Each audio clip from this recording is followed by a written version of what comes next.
RJD chief Lalu Prasad Yadav said he has managed to come back because of people's love after missing two elections because of detention and health conditions.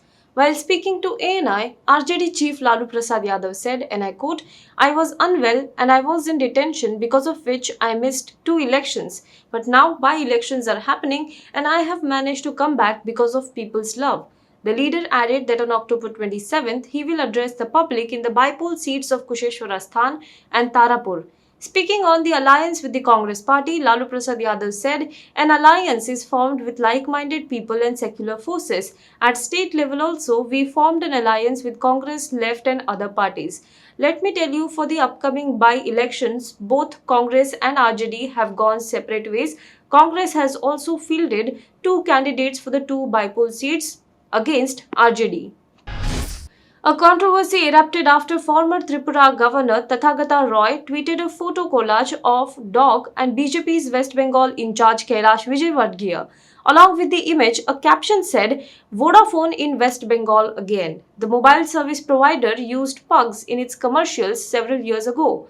Tathagata Roy posted the image in response to a tweet by a user who said Kailash Vijaywargiya was still the BJP Bengal in charge despite the poll debacle. The leader of the pack, Kailash Vijaywargiya, has never been mentioned by anyone yet. Perhaps his close rapport with top leaders is saving him. Curiously, he is still in charge of the BJP Bengal. Evidently, BJP is clueless in Calcutta, the user tweeted. The TMC secured a thumping victory in the Bengal Assembly election held earlier this year, bagging 213 out of the 294 seats and stopping the BJP's tally at 77. Former Attorney General Mukul Rohatgi, who landed in Mumbai on Monday, will appear for Aryan Khan as the Bombay High Court hears his bail plea in the Mumbai cruise drug bust case.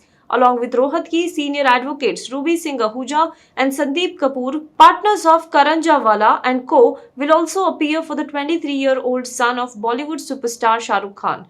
Kapoor is known for handling the cases of Avantha Group promoter Gautam Thapar.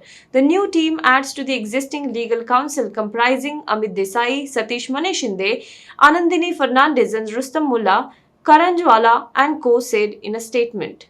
SRK's son had approached the High Court for an urgent bail hearing after a special court under the Narcotics, Drugs and Psychotropic Substances Act denied his plea on October 20th and later extended his judicial custody till October 30th. A report in the National Daily stated that Aryan's bail plea has been listed at serial number 57 and that of Arbaz Merchant has been listed at serial number 64.